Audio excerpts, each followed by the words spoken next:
Hello. Take these off. I don't need these on right now. I can see up close and I'm completely blind in the distance. So I missed another Vlogmas upload yesterday. Now I had every intention, of course, of that not happening, and you will not believe the day that happened yesterday that was extremely stressful. So it froze here in Texas overnight, and we're just not used to it being that cold. So a pipe burst in our home, flooding the entire house. That's not true. Flooding the entire of like the laundry and kitchen, which kind of like went into the walls, and as soon as it hits the wall like that, you're like, it's not going to be able to dry and it's going to be a mold issue. So it just was immediately apparent that it was going to become an insurance issue. And as many of you know, I have been building my kitchen and there's a strong chance it means that the kitchen cabinets that I've been building are going to need to be removed. And I have poured my heart and soul into it. Like, my husband can just see the devastation. If all of that has to come out, that I have been working on it so much. I'm so close to finishing it. And it just sucks to have to make an insurance claim. And it happened in our laundry, so now we don't have a washing machine. So yesterday, I had a call that I needed to do and very little time, and I had emergency laundry, right? Because we run an Airbnb, meaning I needed to get I do the laundry for it at home, and I needed it for tomorrow, and I had to get it done. So I went to the laundromat and did emergency laundry. So then I had to take a call with a client call at the laundromat. You know, luckily I have really good relationships with my clients that they fully understand, but it just was really unfortunate, and it just kind of like it put me in a really, really down mood. And then of course I was just extremely busy dealing with all of it with our baby at home at the same time, who had surgery the day before. She just had a small surgery, tubes, but she was just like, you know, really out of it with the anesthesia. And then Jake and I finally go to sleep, and we're doing okay. Like, we're laughing it off. You know, it could be worse. We could have no home. We could be one of those people who's like roof collapsed with the water pipe bursting. So we're just like, okay, you know, the worst thing is that we're gonna have to go to the laundromat for a little bit until this gets sorted out. And we don't even know yet if how the extent of the damage is to the walls and the kitchen and the laundry. So I'm just gonna there's nothing I can do about it, right? If there's nothing I can do about it, I can't let it eat me alive. But I definitely was feeling a bit down yesterday, and then we fall asleep, and our neighbors call us. Our neighbors are renting our Airbnb from us right now for their family in there, and they call us in the middle of the night just with some issues, not with the house, but just with their booking and some slight changes that they need to make. And that woke us up, and so I had to try and get back to sleep all over again, and it was just really it was just pretty stressful. And so now this morning I've woken up in a bit of a mood as well. I had an annoying text from my sister, and not I have a really, really great relationship with my family, just some news that was oh, that's bothersome. So it's just been really hard to get the time and the emotional energy the last 24 hours to film for you guys. But the cool thing that's happening is I have the HA Society community call. Starts in an hour and a half, and it's the topic, coping is the topic, because what I thought was very interesting, right, is it's currently Christmas Eve, right? I feel like all this stuff in my life is falling apart around me. So what happens? Coping mechanisms, stress. I had in my head, right, this voice saying, you know, due to the freeze weather and everything, you've been cooped up inside and you haven't been exercising. And you know what, like, you could really get the control back right now, and you could really feel empowered and have it all together if you just like did 1,000 burpees in your room, right? Or like restricted food, or you should go on one of those really long walks you used to take that like by the time you got home your legs were just like aching. It was really fascinating to see that. I did end up taking a walk. That's when I realized all of this. So this morning, even though it was really cold, I rugged up and I just needed some air. I needed a moment where no one was touching me.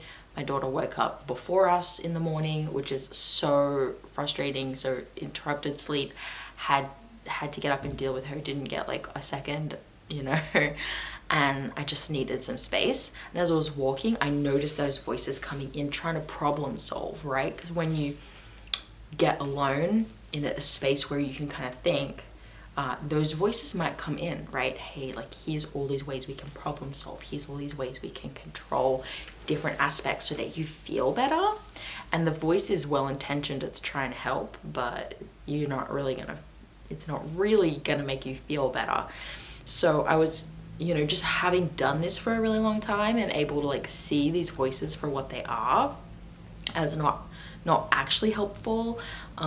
It was really interesting to watch them in action from this new perspective of like understanding what's happening and why it's there.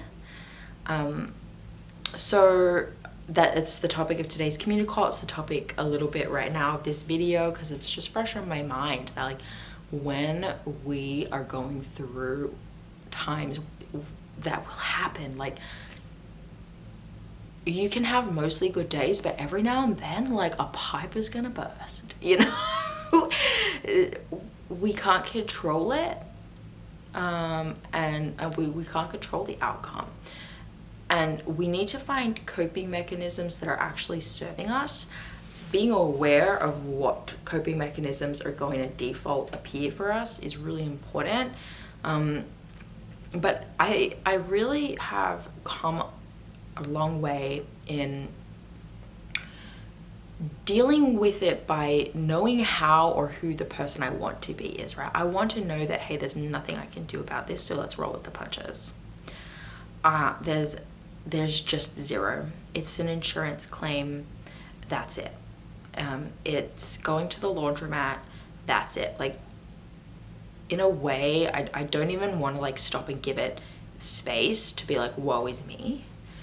I'm just gonna keep going and make room in my life for this issue, right? So it's like, okay, well, it looks like I need more time each week to like go to the laundromat, or what work can I work on my laptop there instead? And just like, I really do believe that oftentimes, you know, with things like this, right, where it's like a real kind of first world problem, right, that there's a silver lining in it for some reason.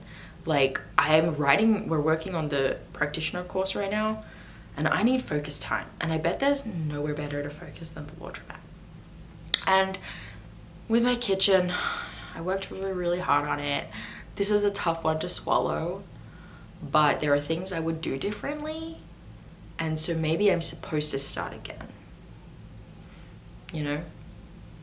Just things like that. And I think that we're all supposed to be challenged from time to time, and this is an opportunity for me to handle it in the best way possible. But I will say it's been really tough. My husband has definitely like had to deal with how I'm dealing with it a little bit, which is super high stress. And then today is Christmas Eve and I have to work, and I'm feeling, sometimes I get really tired because I kind of do work 6 days a week, although on Saturday it's not as long. It's all kind of compounding. So, you know, I talk about this today because A, it's a vlogmas and I'm trying to be honest about what's going on, but B, you know, how do you relate, right? Like, how do you, when things are difficult around you, cope, or manage or breathe?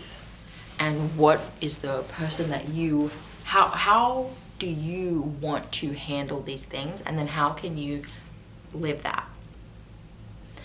Practicing acceptance in this moment instead of control and perfectionism and problem solving. Acceptance is kind of where it's at. And I'm still trying. But this has been therapeutic, at least. Like, it's almost like an online journal, isn't it? So let's answer a question. Maybe two, we'll see how it goes. And then there's only one more video left for VLOGMAS. So we better answer at least one. I'll just say at least two, but no, let's do one. Okay. Sarah asks, hi Danny, I just listened to your podcast on your first postpartum period. I'm 5 months into my postpartum journey and am exclusively breastfeeding. Hormonally, I'm feeling nothing. No libido, no mucus, etc. I know you mentioned you gave yourself 6 weeks after giving up breastfeeding, but I was wondering what hormonal markers are considered normal when you are still breastfeeding. I previously had HA and used injections to help my body ovulate, which led me to falling pretty much straight away. I'm worried about where my body is sitting now, and I'm curious to know how much of my lack of hormones are breastfeeding related and how much could be my body just not loving where my mind, food, exercise, etc. is at. Hope that this question makes sense. Yeah, so the way I'm reading it, Sarah, is that you never really recovered. You used treatment to get pregnant, meaning you went into pregnancy originally in a lower hormone state.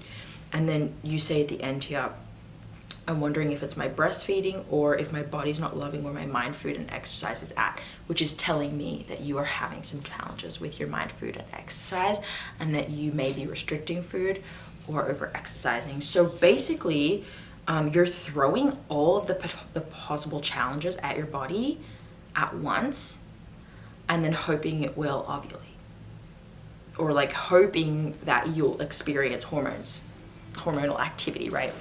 I keep falling on this thing that Ashley said in a community call recently, but she was like, you can't put your body in a headlock and then expect it to poop, right? That's about digestive issues, but you also can't put your body in a headlock and expect to have a libido and expect to be hormonally optimal, right? So it sounds like you never fully recovered. You forced your body into ovulation and pregnancy, which lots of people do.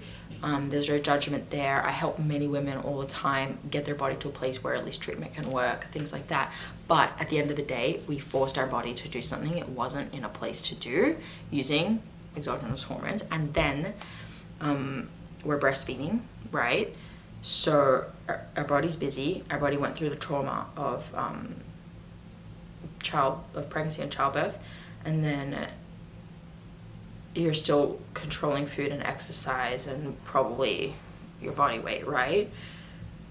So all of them are contributing and all of them are pulling each other down as well, right? So it's like they're all impacting each other and they're all impacted by how you're living your life, essentially. So just in the way that the question reads, right, without having conversation with you, without having all of the context. So I hope this helps. I hope my video helped about like some of the things that I did for you. I feel like it sounds like you're a bit further behind than my starting point was, right?